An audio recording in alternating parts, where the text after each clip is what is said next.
It was Saturday evening. The sun had just set, creating a twilight that made it hard to decide whether to turn on headlights. Mark Evans didn't have to decide. He was pulling into his garage on a quiet street in Sharpsburg. A moment later, a slender, dark-haired man emerged from a side door carrying a duffel bag, briefcase, and laptop. Years of experience allowed him to handle the items with ease. He entered his house without calling out to his wife Lisa, knowing she wasn't home. He went to the living room, placing his briefcase and laptop on the couch and his garment bag at the stairs. He hung his coat in the closet by the front door, then removed his jacket and tie, undoing the top buttons of his shirt. He had just returned from a regional meeting of managers at ABC Industries, though he wasn't technically a manager, but the top systems analyst. His supervisor, good at organizing staff but clueless about computer systems, required him at the meeting in Pittsburgh. He had told his wife he'd be back Monday, claiming the meeting was followed by weekend seminars. He had his reasons for this and didn't want to return too early. Regretting not bringing comfortable clothes to the trip, he knew Lisa would have questioned why. Now home, he showered and changed into jeans and a polo shirt. After a quick meal of leftovers and a bottle of beer, he read the local newspaper in the living room, appearing as a husband relaxing after a trip. In reality, he was biding time, dealing with a personal crisis. He'd worked through denial, but still faced anger, bargaining, depression, and acceptance. Past midnight, he cleaned up the kitchen, realizing it was procrastination. Unable to find another solution, he put on a light jacket and headed to the side door. Remembering something, he returned to the living room, sent an email from his laptop, then left the house. After 5 minutes in the garage, he drove away, the garage door closing behind him. At 7:37 a.m., Sharpsburg's emergency operator answered a call. "Emergency? What's your emergency?" A young-sounding female voice responded. "I need the police. I think a crime has been committed." "Where are you located, ma'am?" the operator asked. "I'm at a payphone on Park Drive near George Washington Park," she replied. The operator, understanding the poor connection, asked, "What crime has been committed, ma'am? Were you attacked or robbed?" The young woman hesitated before answering, "No, it wasn't me. I'm fine. I was running through the park on the access road to the picnic areas and saw a car parked there. The doors were open, lights on, and there was a lot of blood." The emergency operator, now very interested, asked, "Will an ambulance be needed? Are there any injuries?" "No, no one was there, just an empty car and blood." A few seconds later, she added, "I didn't look around much. I was scared someone might come after me, so I ran to this payphone to call you." "You did the right thing. A car is on the way and should be there in less than 10 minutes. Please wait for the officers so you can show them the exact location." Alarmed, the caller replied, "No, I'm not waiting. What if they come after me? I'm going home." She then hung up. The emergency operator stared at the screen as the call ended. "Damn it. I hope I didn't divert officers from something more important." Around 2 o'clock in the afternoon, Detective Peter Nesbitt arrived at the Evans house. A blonde woman pulled into the driveway as he got out of his car. He quickly approached her.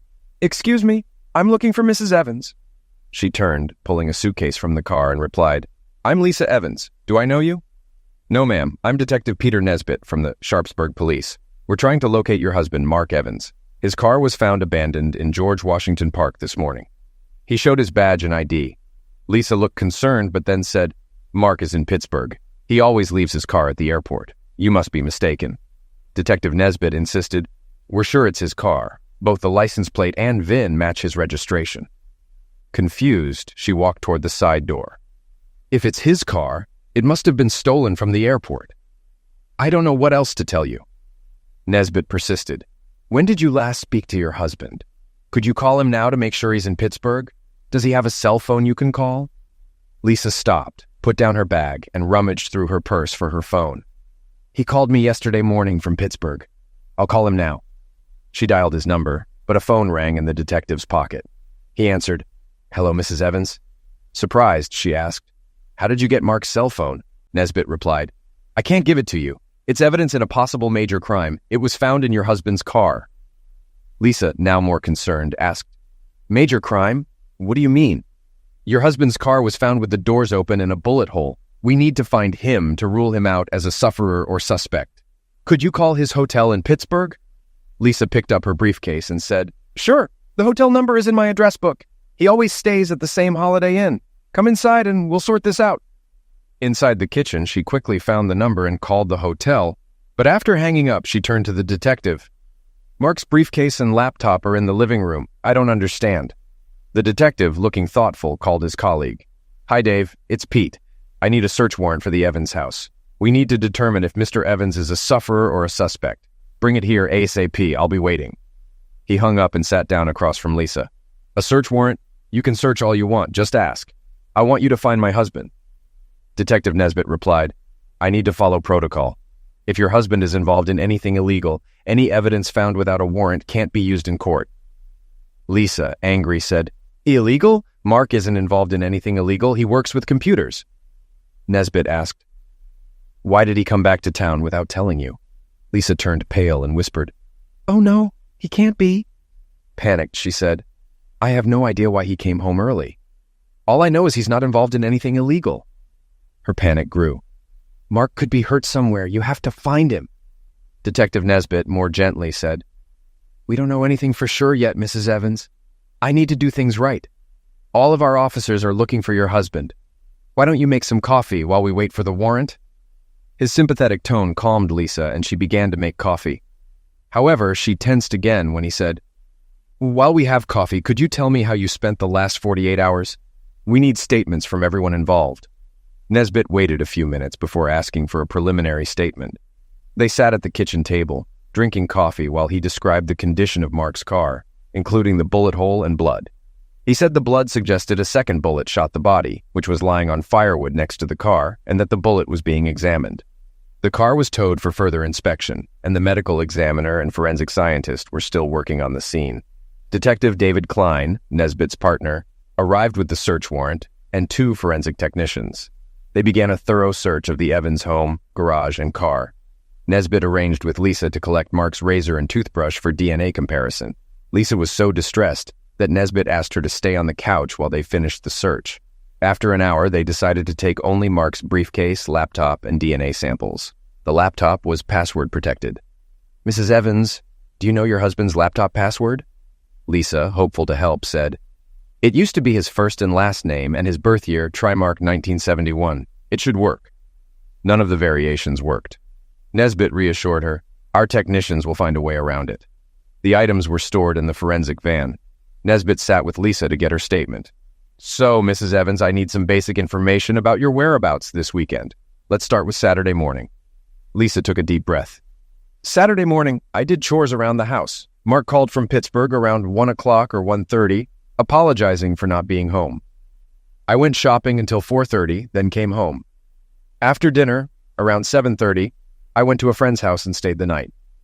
This morning, I got up late, took my time, and got home around 2 o'clock. As she explained, she grew more tense, staring at the floor and clenching her fists. Detective Nesbitt finished writing, closed his notebook, and said, "We might need more details later, Mrs. Evans. This is enough for now, but be ready to provide more if needed." He pocketed his notepad and pen, then stood up to join the others searching the garage and car. Before leaving, he asked, "Do you have any recent full-length photos of your husband? A good headshot would also help. We only have his driver's license photo." He walked to the fireplace, glancing at wedding photos. Lisa quickly fetched a photo album. "Here are some recent photos, Detective. Take your pick."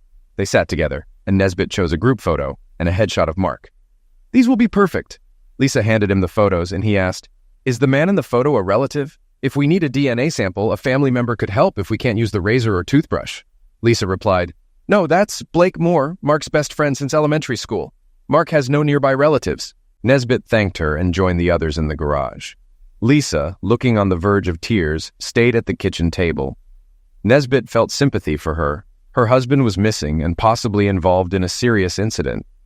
The fact that she didn't know he was in town added to the mystery.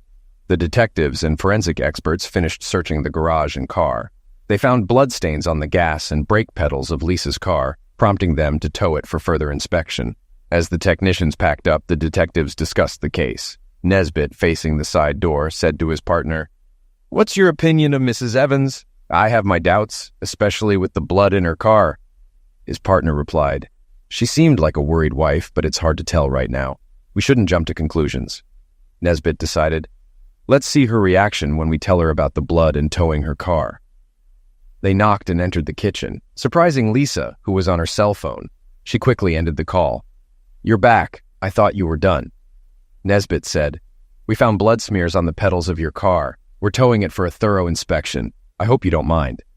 Lisa looked shocked. "Blood in my car? I didn't see any blood." Nesbitt replied, "We'll need to know how it got there. If it's related to the park incident, we'll push for answers. Also, we'll need the shoes you wore today." "I haven't been to the park in weeks. I don't understand how there could be blood in my car." She handed him her shoes and then slumped into a chair, covering her face and sobbing. Both detectives realized they needed more information and said goodbye, leaving Lisa slumped on the kitchen chair. "What do you think, Dave? Is she a worried wife or a good actress? Did you notice she was on the phone and hung up quickly?" David Klein shook his head. "I don't know, Pete. She seems sincere, but if the blood in her car is her husband's, she could be involved. We should talk to their friends and neighbors. Maybe someone knows something. She was likely talking to her best friend." "Yeah, digging around might help. I want to know why he came back early. That could be the key." Detective Nesbitt bagged the shoes as evidence.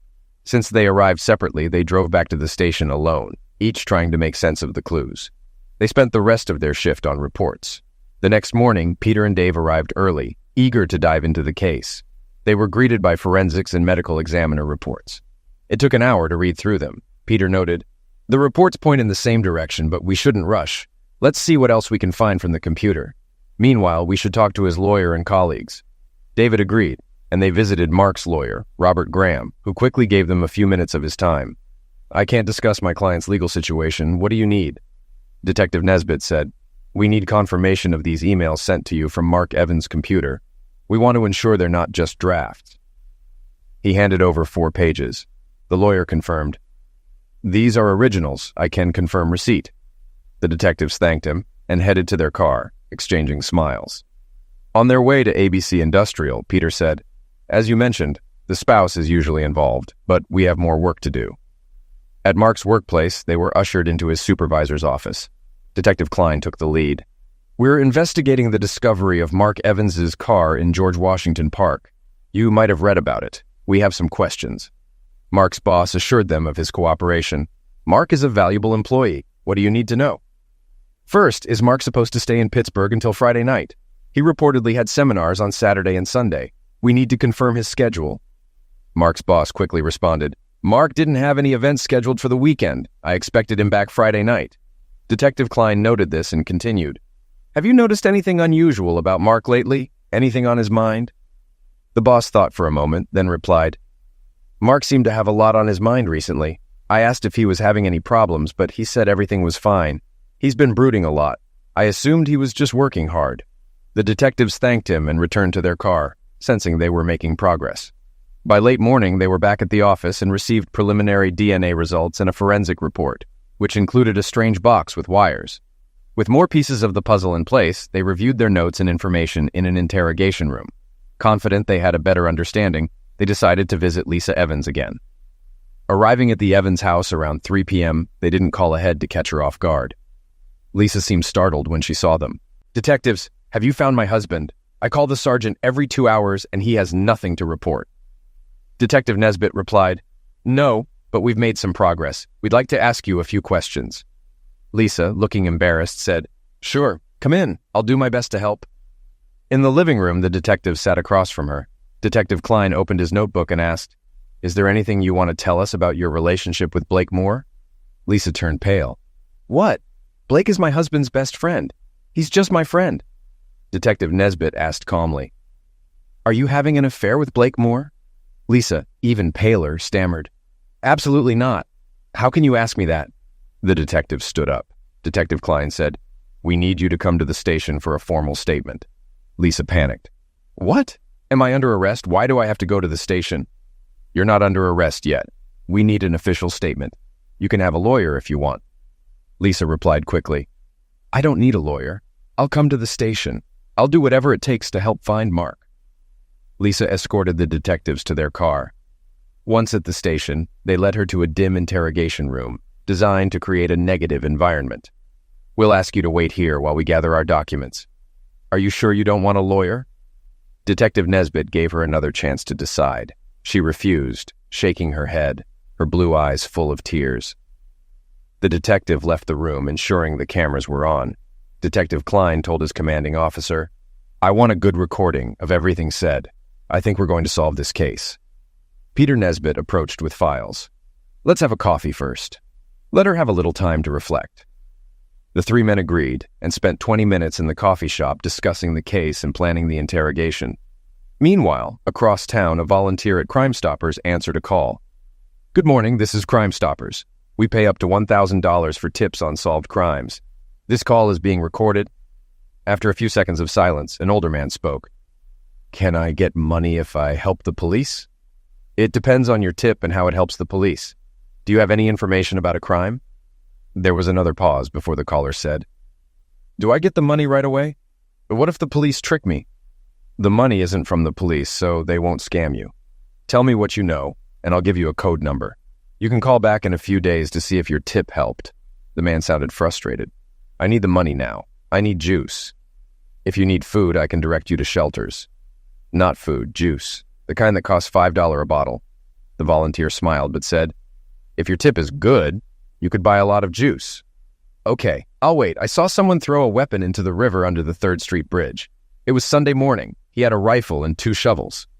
The volunteer asked, "Was this on the east side of the bridge? Did he throw them in the water?" "Yes, he just threw them off the dock. I can describe him. He was large with blonde hair." "And his car?" "It was dark blue. The license plate started with A's SS, but I forget the rest." The volunteer took down the information and said, "I have everything we need. Your number is 127. Call back in a few days, and we'll let you know if it helped the police." The volunteer relayed the information to the police liaison officer. A diver was sent out within an hour and found the items quickly. The weapon was taken to the crime lab, where it matched a recent crime scene in George Washington Park. A report was sent to the detectives, and a technician retrieved the 2 shovels from the property clerk. As the detectives left the coffee shop, they were met by a clerk delivering the ballistics and Crime Stoppers reports. "Detectives, we have the weapon used in the George Washington Park shooting. The attached report might lead you to the perpetrator." The clerk handed over the reports. Klein and Nesbitt reviewed the reports, then called up vehicle records on a computer. "Pete, let's split up. I'll question our guest in the interrogation room, and you can get a uniformed officer to bring in Mr. Moore for questioning." "Sounds like a plan, Dave. Things are coming together nicely." Detective Klein gathered the reports and headed to the interrogation room where Lisa Evans was waiting. Meanwhile, his partner arranged for a uniformed officer to visit Blake Moore's house. Soon they were on their way. In the interview room, Lisa sat calmly, showing no fear or sadness. "Sorry to keep you waiting, Mrs. Evans. This room is monitored and recorded," Detective Klein said. She replied, "I don't mind. I have nothing to hide." Klein responded, "Good. Let's get started. Are you having an affair with Blake Moore? Yes or no?" Lisa's shoulders slumped and she looked away. "Yes," she whispered. Klein showed her papers from Mark's laptop. "We have proof of your affair. Your husband knew. He sent these to his attorney, planning a divorce on grounds of infidelity. This map shows your visits to Moore's house." Lisa looked shocked. "How did Mark know?" Klein held up a small device. "He installed this tracker in your car, monitoring your location in real time." She stared at the device. "Mark knew for weeks? And he wanted a divorce?" She began to cry. Klein continued, "Mark documented your interactions with Moore. The last map was from Saturday night when he went missing. He emailed his lawyer saying he was going to confront you and feared he might get arrested." Lisa said, "But Mark never showed up at Blake's. I spent the night there." Klein replied, "Preliminary DNA results show the blood in the park is his. We found the weapon used, linked to your lover. The question is how long you'll cover it up." Lisa insisted, "Blake didn't do anything to Mark. We were together all night." Klein added, "We also found your husband's blood in your car and on your shoes. My partner is picking up Mr. Moore now. Whoever tells us what happened and where to find Mark's body will get a better deal." Lisa was silent, visibly shaken, as Klein gathered the papers and waited for her response. Detective Klein handed Lisa the blood test reports, but she barely glanced at them. "Mark can't be dead. I love him. I need him," she sobbed, clearly very upset. "Blake will tell you the same. If Mark got hurt in the park, we had nothing to do with it." She cried into a crumpled, wet handkerchief. Detective Klein gave her a few minutes to regain composure. When she seemed calmer, he said, "There is no doubt your husband is dead. The medical examiner concluded there's over a 95% chance based on blood loss and the lack of treatment at any facility in the county. He handed her the report and photos of the scene. Seeing the bloody photos, she burst into tears again. I'll leave you alone for a few minutes to think. You're not helping yourself by denying responsibility. Klein left the room, placed the reports on his desk, and shook his head as he passed his commanding officer. He headed to the break room for coffee, while his commander monitored Lisa on the interrogation room camera. Detective Nesbitt, thinking about the case, drove to Blakemore's house, meeting a patrol car there. Nesbitt was almost surprised when Blakemore answered the door promptly. "Yes, officers. How can I help you?" Moore asked, seeing the police. Detective Nesbitt introduced himself. "I'm Detective Nesbitt, here about Mark Evans' disappearance. We need you at the station for questioning. Mrs. Evans is there now, and we have questions that require your input." Moore asked, "Am I under arrest? I know Mark is missing, but I don't know how I can help." "We have questions you might help answer. Please come with us. You're not under arrest." Moore, too stunned to resist, joined them in the unmarked car. He sat in the back, complying with department protocol. Detective Nesbitt turned to his partner. "Let's head to the station." On the way, Nesbitt asked Moore, "How well do you know Mrs. Evans?"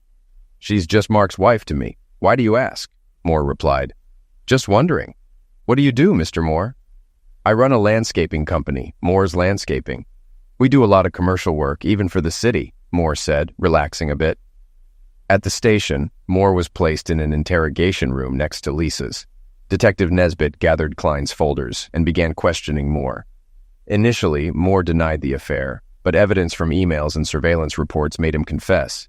He admitted the affair lasted almost 4 months, but insisted neither of them injured Mark, and that they didn't leave his house the night Mark disappeared. As Nesbitt pressed him, Moore suggested a new theory. If Mark found out about us, he might have gone into a rage or even hired someone to make it look like we were involved. He and I have history.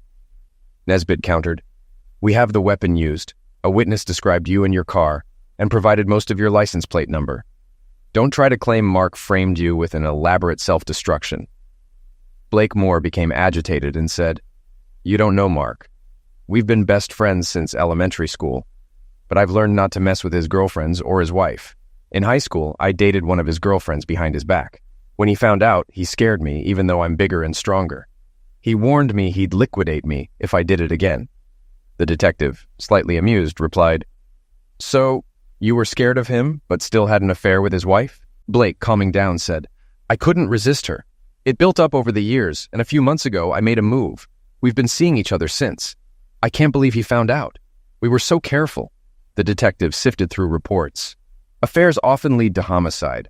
I think you and Lisa planned this. You can either come clean or face the maximum penalty. Your choice." Blake insisted, "We had nothing to do with it. If Mark found out, he might have done something drastic. Maybe he set us up." Detective Nesbitt said, "We have enough to search your home, car, and office. Confess now for leniency. Use your head, Blake." Blake, outraged, said, "I didn't hurt Mark. Maybe Lisa did something, but I don't know about it." The detective picked up his papers and left the room, saying, "When criminals work together, one always tries to blame the other. You won't be leaving anytime soon." Outside, Detective Nesbitt found his partner with another report. "The shovels found in the river are from Moore's Landscaping. These guys think we won't find out." Later, the detectives presented their evidence to the district attorney. Despite lacking a body, the evidence was strong enough to press charges. Half an hour later, Lisa Evans and Blake Moore were charged with Mark Evans' homicide. They proclaimed their innocence as their Miranda rights were read. After the arraignment, Lisa and Blake were fingerprinted and photographed, neither needing to be told not to smile. As they were led back to their cells, they spoke for the first time since being charged. "What are we going to do, Blake?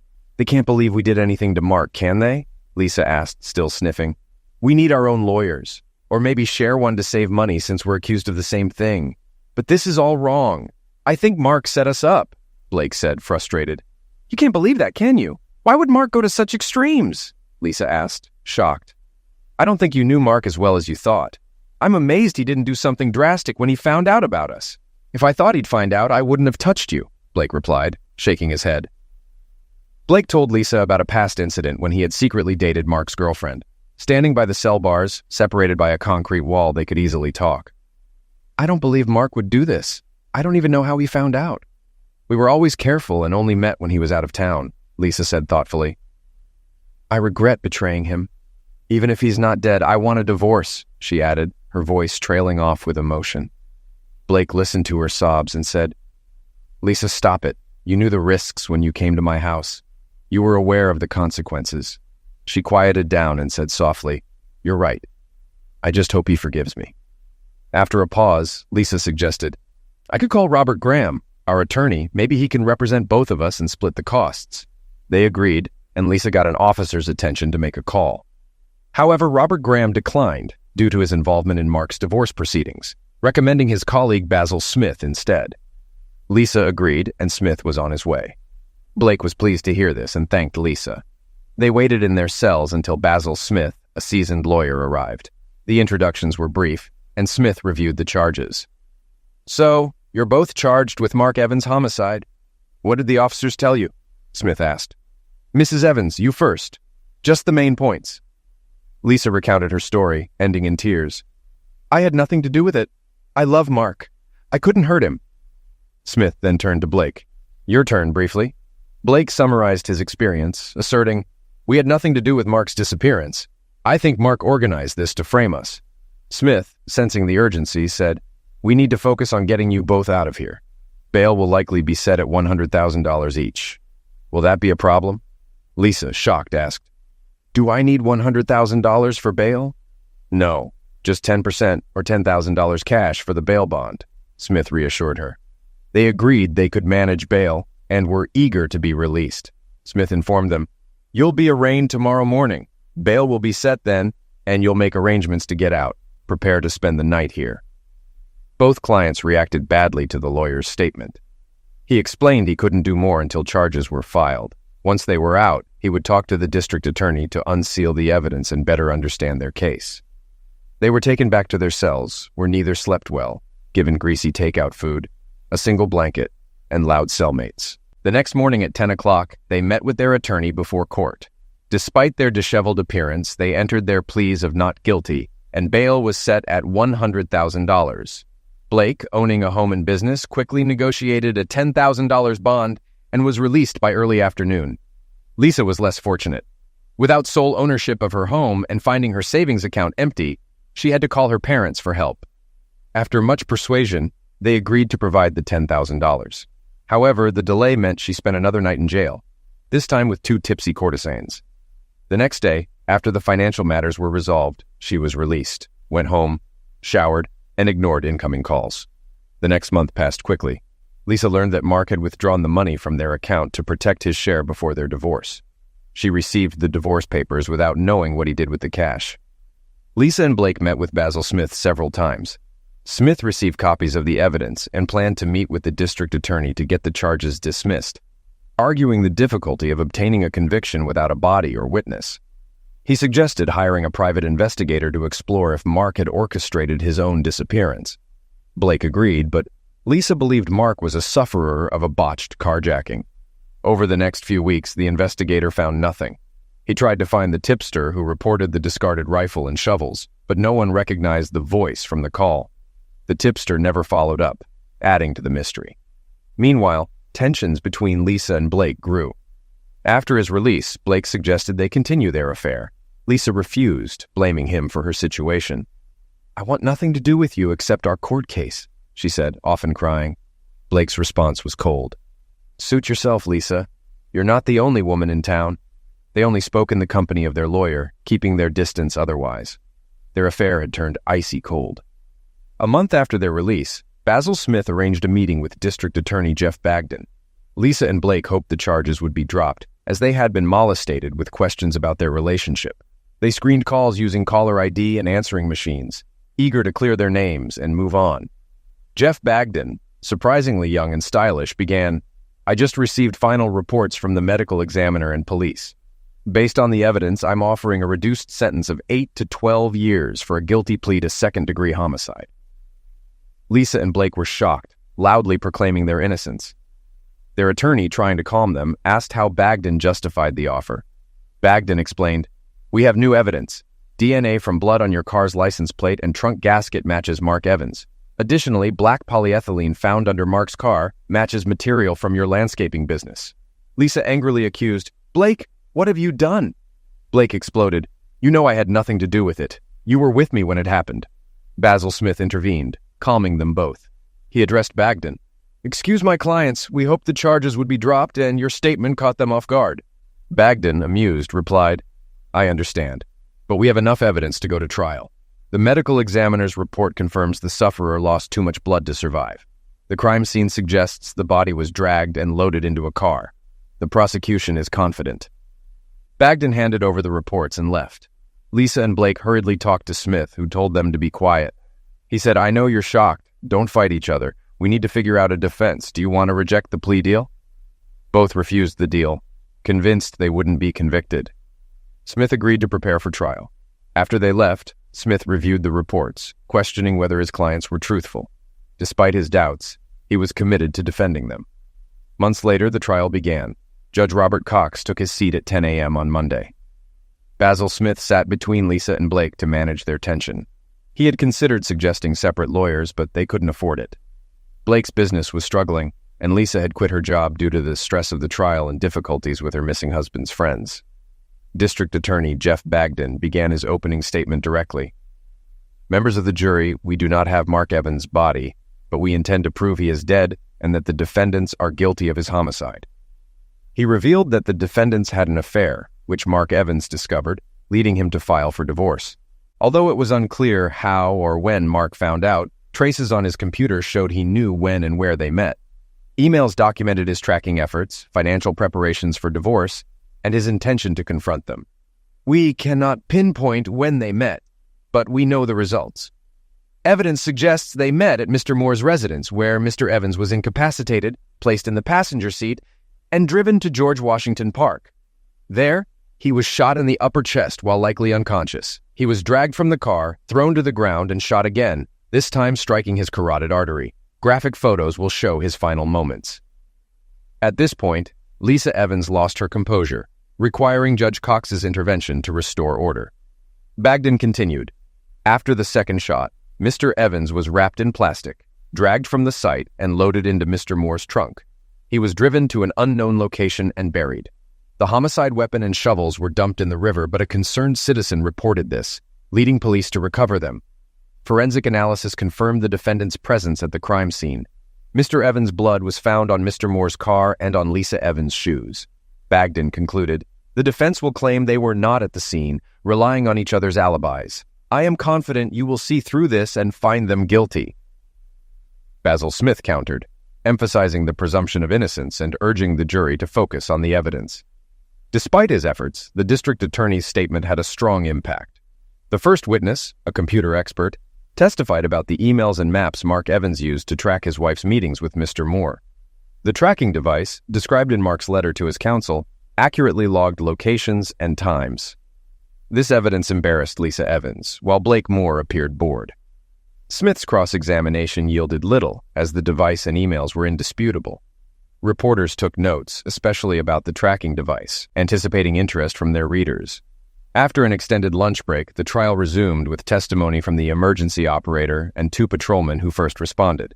They provided basic, drama-free facts about discovering Mark Evans's car. The trial's intensity rose when detectives and medical examiners described the crime scene, supported by large graphic photographs showing bullet holes, blood, and drag marks. The medical examiner detailed the blood loss, estimating 3 to 4 pints, and described blood jets indicating a severed artery. He concluded that Mark Evans was dying when Lisa Evans lost control and screamed, "No, Mark can't be dead." Her outburst forced the judge to adjourn the trial until the next morning. The second day began with the medical expert continuing his testimony, focusing on blood sample tests. After 15 minutes, DA Jeff Bagden ended his questioning, turning the witness over to defense attorney Basil Smith. Smith checked that Lisa Evans, now sedated, was calm. He aimed to refute the graphic, execution-like impression of the shooting. Smith asked, "You estimated Mark Evans lost 3 to 4 pints of blood, but isn't it possible it was 1 to 2 pints, depending on blood distribution?" The medical examiner replied, "It's unlikely, but not impossible." Smith continued, "Could first aid have lessened the fatality of Mark Evans' injury?" The examiner said, "Unlikely, but not impossible. Immediate medical attention would have been required." Smith highlighted the lack of evidence for immediate assistance and dismissed the witness, having secured small concessions. Next, a forensic scientist specializing in weapons and ammunition testified about 2 recovered bullets. One bullet from the car seat was deformed. The other, from firewood, was in good condition and matched the recovered weapon. Smith asked, "Were the bullets checked for bone or flesh remnants?" The technician confirmed minimal traces of blood on the bullets, explaining that passing through layers of padding and fabric likely cleaned them. He noted the bullets had a full metal jacket, typical for military use, with a gilding metal copper-steel jacket around the core. He explained that this jacket is stronger than a standard all-metal jacket, usually made of copper. This was both good and bad for the defense. While there was no evidence the bullets passed through the body, the circumstances and type of bullet explained the situation. The hope of tracing the weapon was futile. It was sold at a weapon show 20 years ago with no buyer record. Basil Smith did confirm no fingerprints or DNA from the defendants were found on the weapon or casings. Anything not washed away by river water was wiped clean before disposal. Another technician discussed the shovels found. There were no fingerprints or DNA, but they were branded Moore's Landscaping. 14 identical shovels were found at Moore's business. Cross-examination yielded no new information. Witnesses from the Forensic Science Department and police continued all morning and afternoon. Basil Smith's most significant cross-examination occurred with a technician who found blood in Blake Moore's car. The technician admitted the blood could have been planted by a third party, giving Smith a small victory. Things complicated with testimony from the technician at Lisa Evans's home. Blood was found in her car and on her right shoe. Although the technician admitted they couldn't determine if the blood was transferred from the shoe to the gas pedal or vice versa, the lawyer hoped this doubt would help Lisa. As the prosecution's witnesses concluded, the third morning began with the defense's evidence presentation. Local newspapers speculated that the defense would struggle against the prosecution's evidence. They suggested that without a body, a conviction would be difficult, especially given the defense's strategy of casting doubt on whether Mark Evans was really dead. Basil Smith's first defense witness was blood analysis expert Dr. Wilbur. He testified, "A better job could have been done collecting blood evidence. Properly analyzing blood-soaked soil could have given a more accurate estimate of blood loss." He believed as little as 1.5 pints of blood could have created the scene, and someone losing that much blood could still be alive. The district attorney did not cross-examine him. Next, Blake Moore testified, claiming innocence and suggesting Mark orchestrated his own homicide. He stated he never owned a weapon, and the shovels found could have been stolen from his work sites. Basil Smith kept the testimony brief, turning Moore over for cross-examination. Jeff Bagden asked, "Why do you think Mark Evans would organize his own homicide?" Blake recounted how Mark had threatened him in high school after Blake dated Mark's girlfriend behind his back. Bagden then asked, "So, this isn't the first time you interfered with Mark Evans's relationships. Don't you think if he wanted to destroy someone, he would have chosen you?"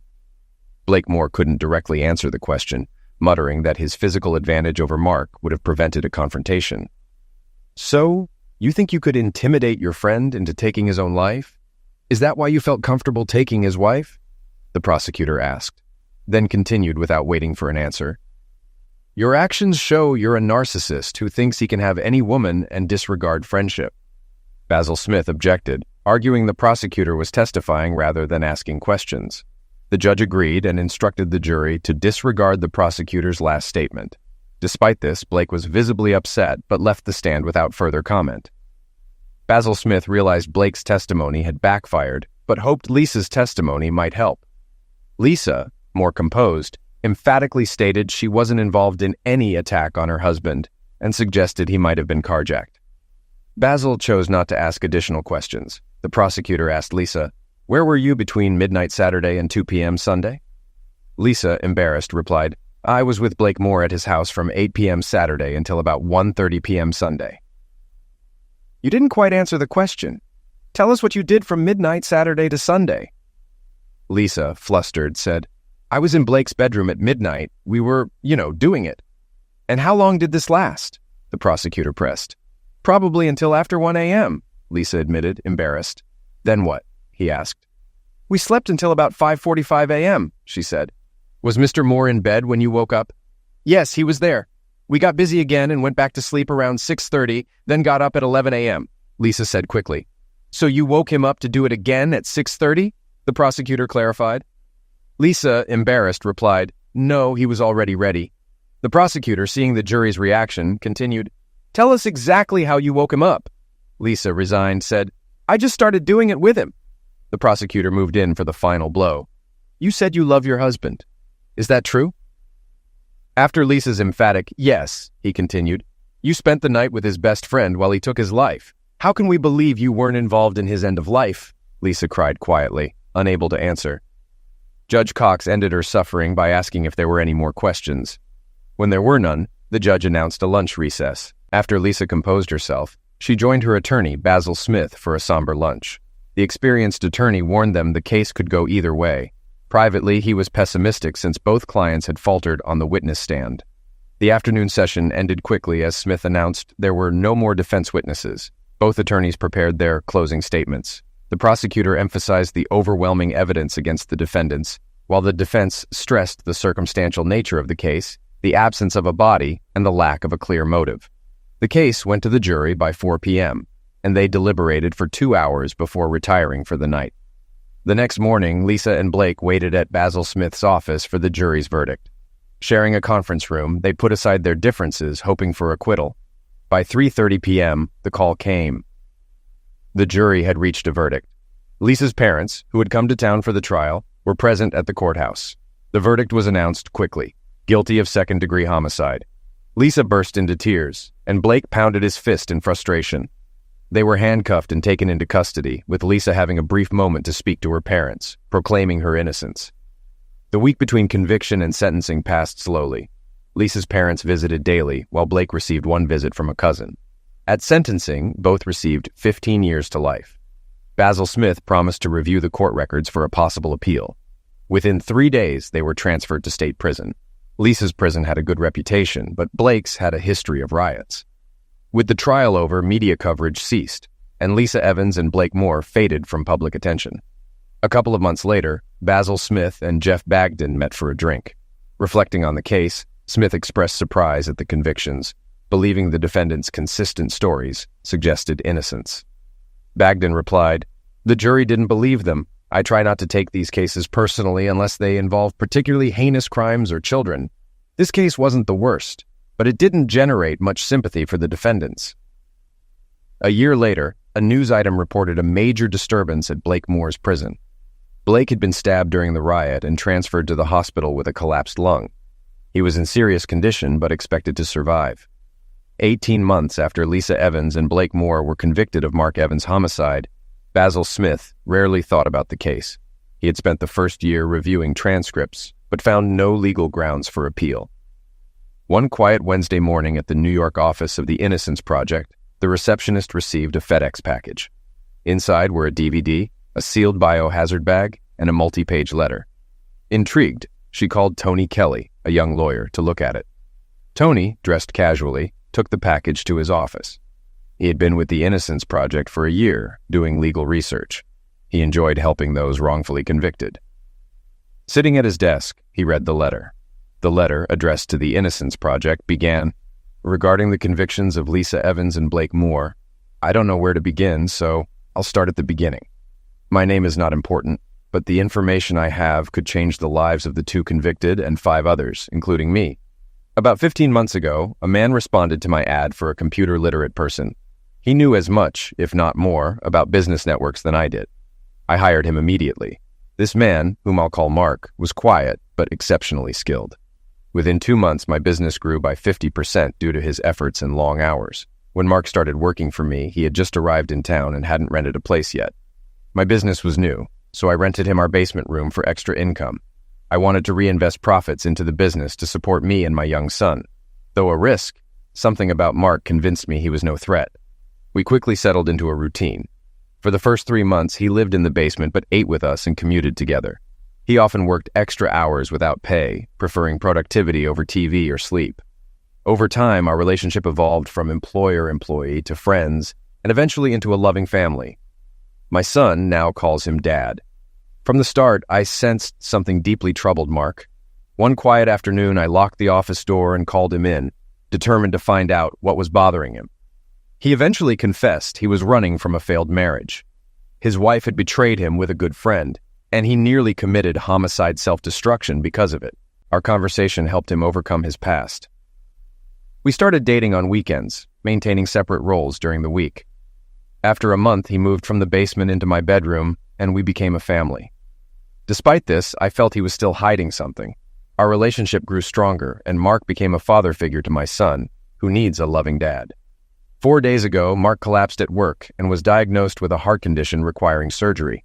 Once stabilized, he was moved to a private room where he shared his story, afraid it would die with him if he didn't survive the surgery. He told me this over the course of a day. Once I agreed to share his story with you, he seemed relieved. Now, as he sleeps, I'm typing this letter with our son asleep beside him. I need to finish this tonight, create a DVD, and send everything to you by noon tomorrow, ensuring it can't be traced back to us. Mark's story began almost 2 years ago. He was happily married to Lisa for nearly 6 years when he noticed a small bruise on her right bosom. Initially thinking it was from bumping into furniture, he realized it looked more like a love bite. Knowing it wasn't from him, he spent the night troubled by various scenarios of how the bruise got there. These thoughts stayed with him the next day at work. By the time he got to his office, he felt foolish for his suspicions. He had no evidence of wrongdoing and thought it was all circumstantial. Just before lunch, the parts delivery manager brought him a tracking device to evaluate for improving the delivery service. Mark quickly decided how to test it. 3 days after installing the device in his wife's car, he checked the monitor while at work. She had said she was going shopping, but the tracker showed she went to Blake Moore's house. An hour later, her car was still there. Suspicious, he called her. When she said she was shopping, he knew something was wrong. That evening, he listened to her false story about shopping, feeling sick, but deciding not to jump to conclusions. He observed her for another week while on a business trip, tracking her car through 3 states to Blake's house from 8 p.m. to 2 a.m. She lied about being home the entire night. The confirmation of her infidelity devastated him. When he returned, he considered destruction. He knew Blake was a ladies' man, but never thought he'd pursue Lisa. Her betrayal broke his heart.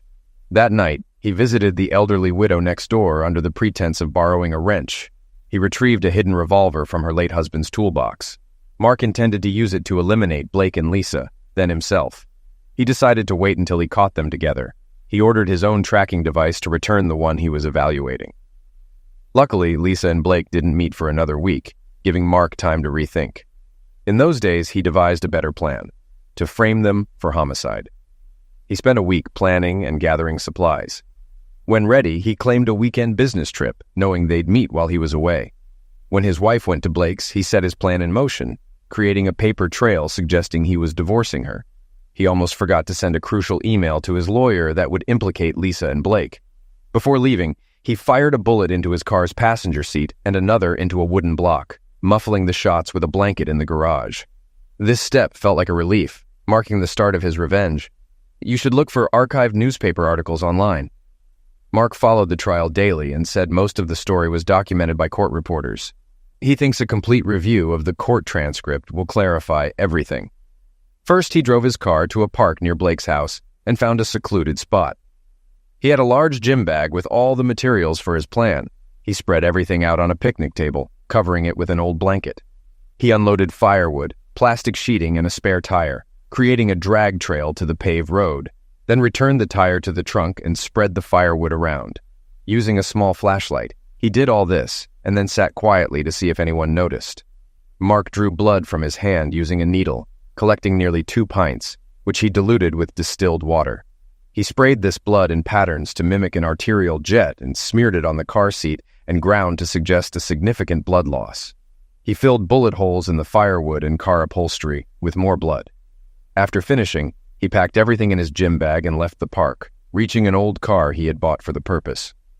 Dizzy from blood loss, he rested until nearly 6 a.m., then drove to Blake's house to finish his plan. Lisa's car was still at Blake's house and unlocked, so he put a couple of drops of blood on the gas pedal.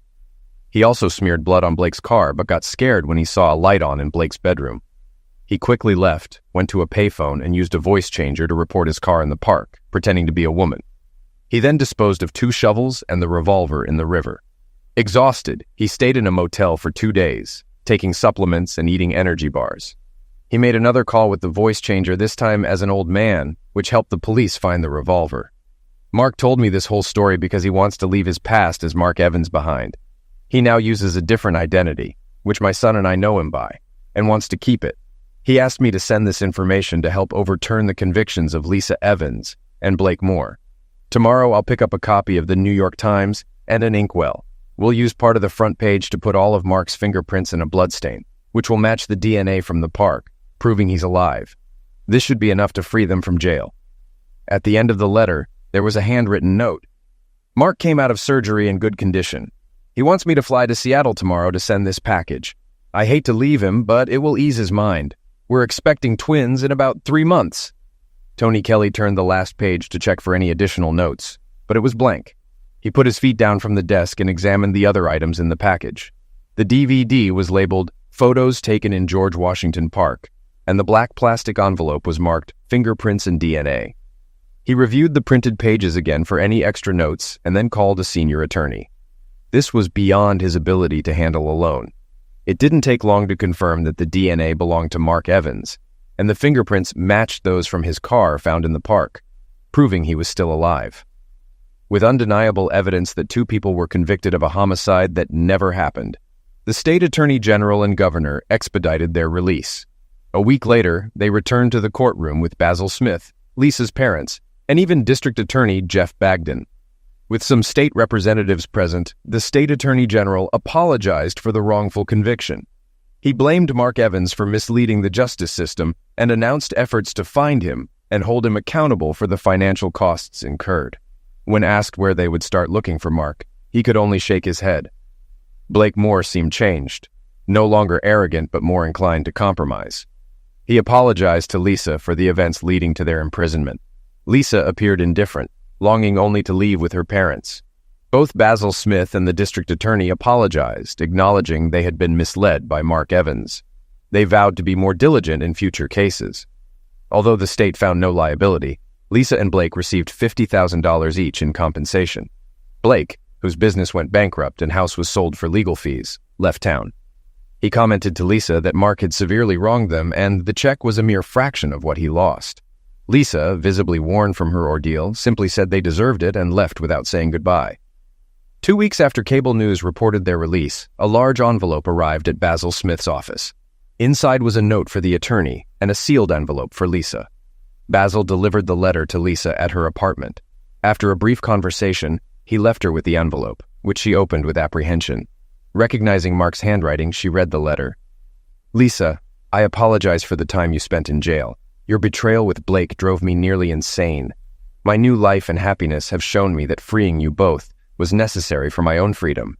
I know authorities will search for me, but I am confident in my new life with my new family. Good luck and goodbye. M. The letter slipped from her hand, shattering any remaining hope of reconciliation with Mark.